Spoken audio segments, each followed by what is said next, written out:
Okay, guys, let's talk about the Odyssey. We are going to review some notes and important information about this epic poem.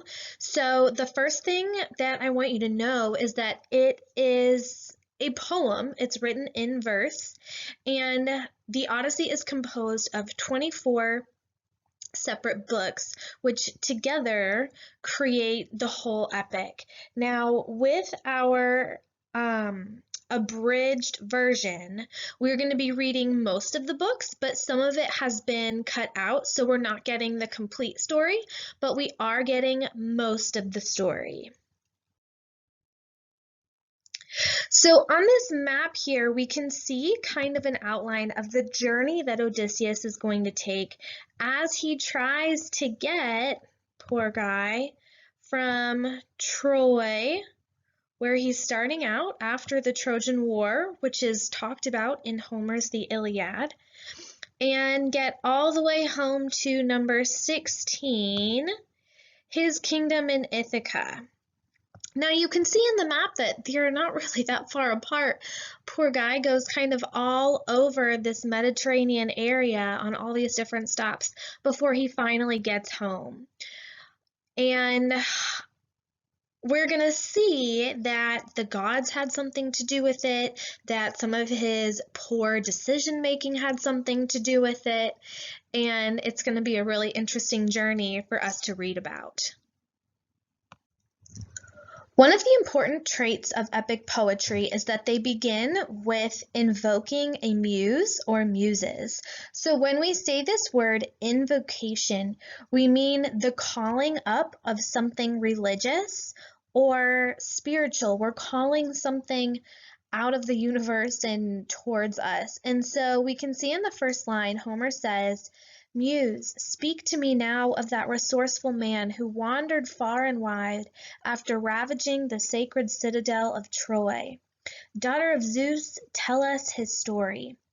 So Homer begins his epic with asking these goddesses for inspiration, asking them to help him tell the story well and fluently. So the Muses refer to the 9 daughters of Zeus, the father of the gods, and Mnemosyne, the Titan goddess of memory. And the 9 Muses, these goddesses, were created to help the gods celebrate their victory over the Titans. And their voices, their dancing, helped to relieve past sorrows. So we associate these goddesses with literary arts, with music, visual arts, and even sciences. So artists and musicians and scientists in antiquity or in cultures long ago would ask these goddesses for inspiration and help in their endeavors. And the muses were taught their crafts by Apollo, the god of music, art, and poetry.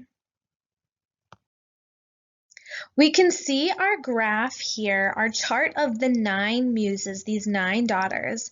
So we're going to run through some of their key points. First, and how to pronounce their names.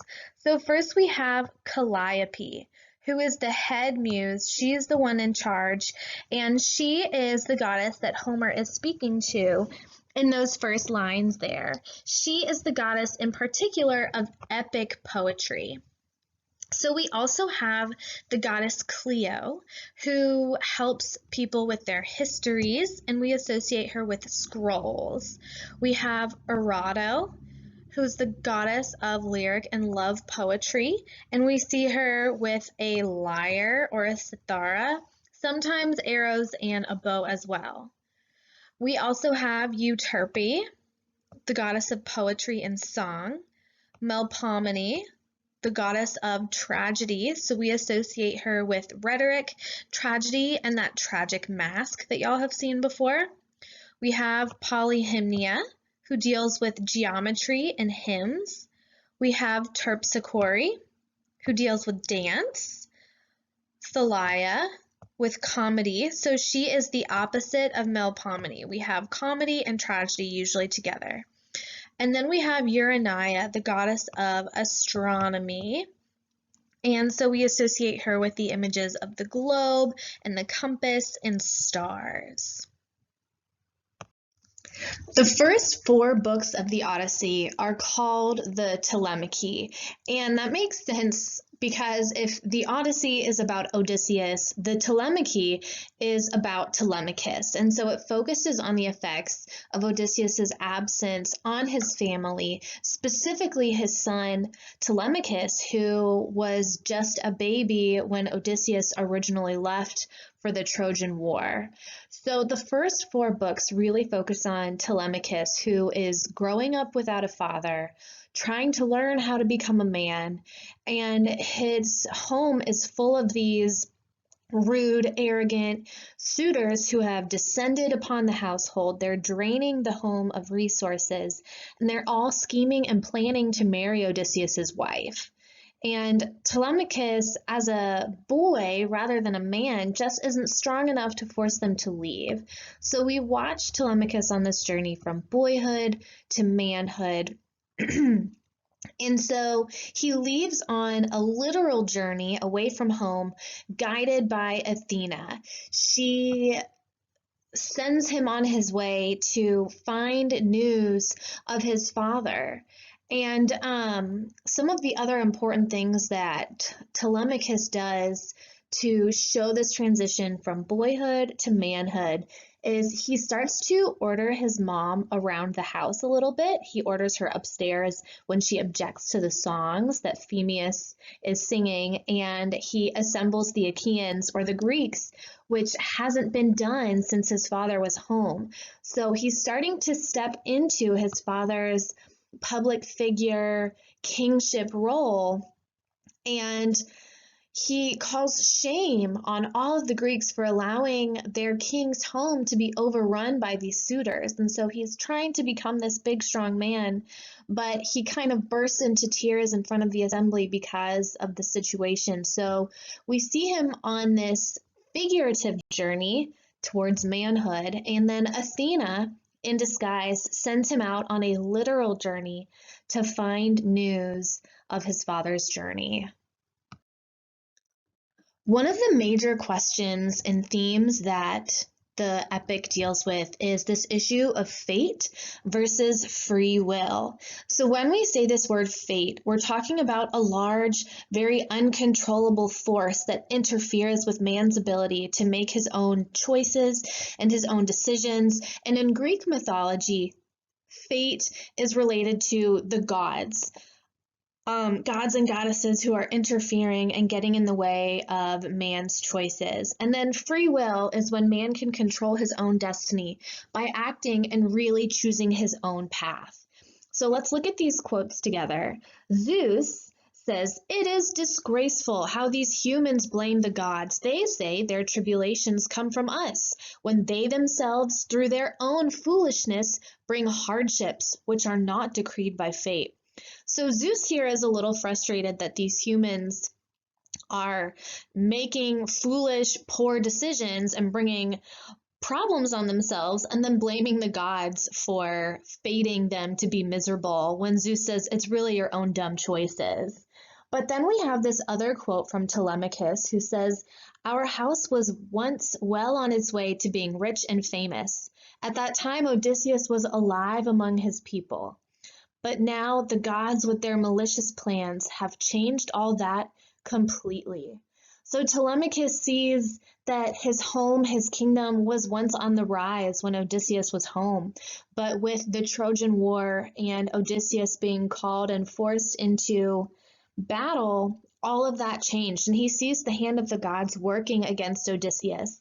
So as we read, we want to track events and parts of the story where humans, where Odysseus and the other characters are freely making choices and decisions, whether those are good or bad, and places where gods or goddesses are tweaking actions and decisions one way or the other, so that we can try to determine which is more powerful, fate or free will. Now we come to an important literary trait found in epic poetry, and that is the literary poetic device epithet. An epithet is an adjective or a descriptive phrase that expresses a quality characteristic of the person or thing mentioned. So when Athena is referred to as Athena, goddess with the gleaming eyes, or Odysseus is referred to as that resourceful man, we're using an adjective or a descriptive phrase that tells us something about the person being mentioned. And this was almost a memory device that helped the first tellers of these tales memorize thousands and thousands of lines. So Hermes is called the killer of Argus. Every time dawn breaks and the sun rises in the story, she'll be referred to as rose-fingered dawn. So we want to be on the lookout for these epithets because there's a much longer list than what's on the slide here. There are way more, and we want to be able to identify them when we see them. Now we come to another literary element, the motif. And a motif is something that we've covered this year before, but I want to review it because it's been a while. It can be an idea, an object, a concept, almost anything that's used to establish a theme or a mood. The key is that it recurs over the course of the story multiple times. So when Aladdin gets 3 wishes from the genie, the wish is a motif because it's an event that recurs multiple times over the course of the story. So an important motif that we're going to see in the Odyssey is when a god or goddess interferes with the action on earth. So this first occurrence of the motif, this interference, is where we see Athena taking on the appearance of different mortals. And we're going to see other gods do this as well throughout the story, where they assume disguises like people. So Athena shows up in Ithaca, disguised as Mentes, the foreign chief of the Taphians, and she sends Telemachus on a journey to Sparta and Pylos to seek out news of his father. So as Athena is in the disguise of actual people, she gives Telemachus advice and encouragement, and Telemachus offers this foreign chief the best food and wine and gifts. And even after their first encounter, see if you can find the line where Telemachus thinks that he may have just met a god. And later in this first 4 books, later in the Telemachy, Athena actually conducts business disguised as Telemachus himself. So she gathers people, supplies, and ships, volunteers to go with him on his journey. And then she returns as Mentes, and she accompanies Telemachus on the journey herself. So we want to be on the look for multiple other occurrences where a god takes on the appearance of a human and interferes in the story. And remember, this is going to connect back to that fate or free will theme that we want to be looking out for. Another really important theme that we are looking at is the concept of Xenia or Xenos, which is Greek for the idea of hospitality. Xenia translates to guest friendship and refers to the generosity and courtesy shown to those who are far from home, and it extends to associates of the person bestowing guest friendship. So if you imagine that you're living in ancient Greece, they believed that the gods disguised themselves as mortals. So if you came across a stranger or somebody came up to your house, knocked on the door, you can't just turn them away and say, "Get out of here, weirdo," because it could be a god in disguise. In fact, one of the names of Zeus is Zeus Xenios, which means the protector of guests. And a violation of hospitality was an insult to Zeus's authority. So in the book, we're going to see a lot of examples of hospitality rules that are being kept and what the consequences of that are, and then the rules of hospitality being broken and the other consequences for breaking those rules. So hospitality is going to be really important to driving the plot and some of the conflicts in the book. So Xenia rests on two basic rules. One is from the host to the guest. So the host is required to be hospitable, provide food, drink, bath, a gift when the guest leaves, and it is also not polite to ask questions until the guest has finished the meal provided to them. So you can't ask them all about their journey until they have a full belly. And then the other rule goes from guest to host. The guest is required to be courteous and to not be a burden. The guest is also required to provide a gift if they have one. So travelers might have small trinkets, or they might pick up small things from here and there, because they know that if they use someone's hospitality, they need to reciprocate with their host. So in the Telemachy, in the first four books, there are a lot of examples of hospitality being shown and hospitality being used. So you need to look to see which characters are following the rules of hospitality and what are the consequences of that. And remember, consequences are not necessarily bad. They can be good as well. And then see which characters are breaking those rules. And we can start to make some predictions on what we think is going to happen ultimately as a result of that.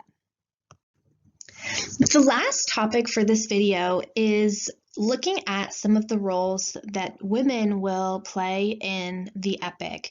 And most of the women are going to appear as goddesses or monsters, but the first one we meet is Penelope. She is Odysseus's wife who has been waiting for him at home for years and years.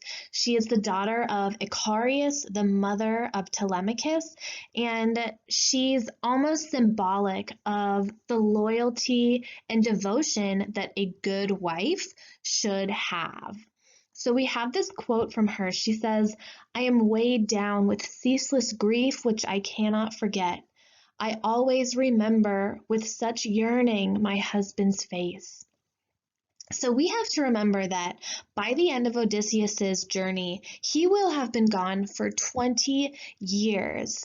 The Trojan War is a 10-year war, and altogether Odysseus's journey takes another 10 years. So she is missing and loving this husband who has been gone for such a long time. I mean, 20 years is older than you guys are, considerably. So we want to look at some of the roles and the main ideas about Penelope. When a queen loses a husband, she has one job, and that is to get a new husband. And so we're dealing with the rules of ancient Greece here. So a woman is not allowed to decide a husband on her own. According to their rules, she should have returned home to her father, Icarius, who will decide on a bride price and choose the suitor that he wants to marry Penelope, who wants to pay that price. So the fact that Penelope does not return home after they kind of assume that Odysseus is dead kind of shows that she's a little bit independent, that she might not be doing things the way she's supposed to be doing them, maybe out of love and devotion for Odysseus. So the other thing we want to notice is that really the biggest complaint that the audience would have had against the suitors is their method, the way they went about trying to win Penelope's hand. Not the fact that they were harassing her and ruining her home, but the fact that they didn't go to her father first. Another important thing we're going to see women doing in this novel is weaving. Skill at a loom was very important. Women were expected to be expert weavers. And we see Penelope use this skill that women are supposed to have to be deceptive and to put off the suitors because she doesn't want to choose any of them. So she promises all of them that she'll pick a husband after she finishes weaving a shroud for her father-in-law.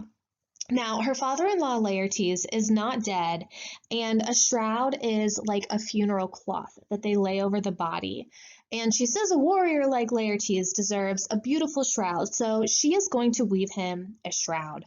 And for 3 years, she spends her time weaving during the day, weaving the shroud, and then each night in the dark, in secret, as the suitors are sleeping, she pulls apart the work that she completed so that for 3 years she's able to put them off. So, what you guys need to do is look at some of the other things that we can notice about Penelope to get an idea of her character because she is such an important character in the Odyssey.